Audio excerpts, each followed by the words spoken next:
When Felipe Massa suffered an horrific head injury midway through 2009, Ferrari were in need of a replacement to partner Kimi Räikkönen for the remainder of the year.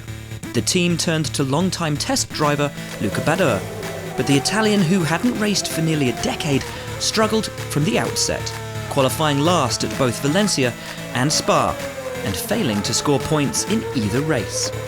Ferrari's patience quickly ran out, and just 2 races in, BADOER was replaced by fellow Italian Giancarlo Fisichella. Having made the switch from IndyCar to Formula One, American Michael Andretti struggled early on in 1993, crashing out of the first 4 races as teammate Ayrton Senna took 2 wins and an early championship lead. By round 13 in Italy, McLaren had made the call to replace Andretti, which meant that despite a career-first podium, he lost his drive to Mika Häkkinen for the final 3 rounds of the season. HEINZ-HARALD Frentzen had long been a favourite of Eddie Jordan's, especially after an unlikely title fight in 1999. But following more lacklustre campaigns in 2000 and 2001, tensions grew between both team and driver. That spilled into action on the eve of Frentzen's home race, when Jordan made the call to terminate Frentzen's contract.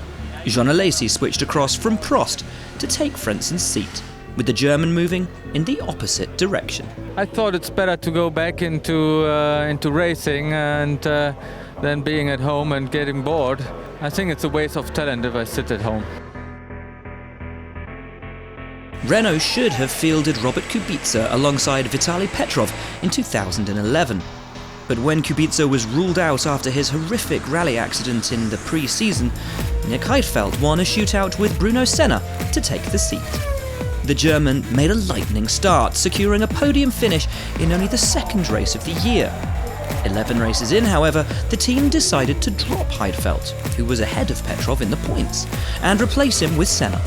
Heidfeld initially contested the decision, but eventually reached a settlement with Renault away from the track.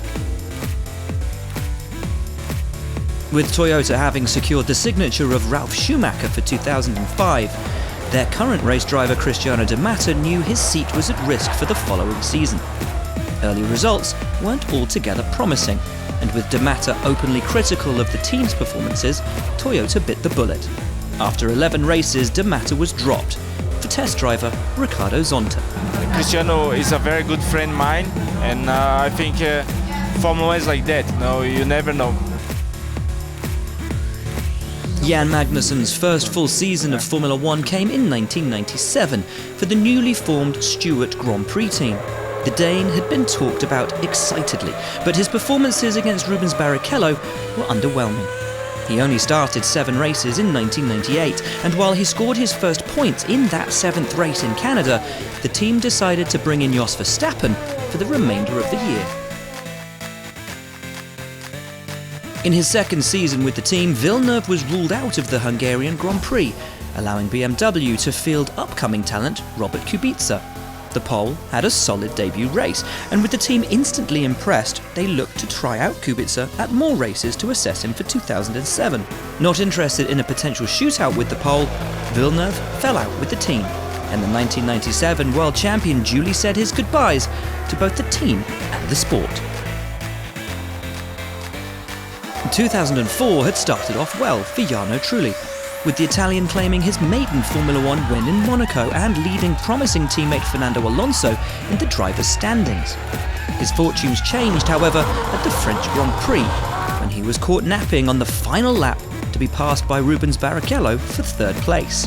The Italian then failed to score points for 5 straight races, to the fury of team boss Flavio Briatore. Trulli's time was numbered. With 3 races left, he was shown the door. Then a 3-time world champion, Alain Prost was chasing a first driver's title with Ferrari. But while 1990 had been very strong, 1991 unravelled. And for the first time in a decade, Prost didn't even win a race. Prost was publicly critical, and amid increasing tension, Ferrari decided to terminate the Frenchman's contract. Gianni Morbidelli took Prost's place in the final race of 1991. and Prost then sat out the entire 1992 season before returning to win the title once again with Williams in 1993. When Sebastian Vettel switched from Red Bull to Ferrari at the end of 2014, Danny Kvyat was brought in to replace the outgoing German. In his first season, he outscored teammate Daniel Ricciardo, who himself had bettered Vettel the year before. In 2016, with the youngsters Max Verstappen and Carlos Sainz waiting in the wings, Kvyat had a scrappy start to the season.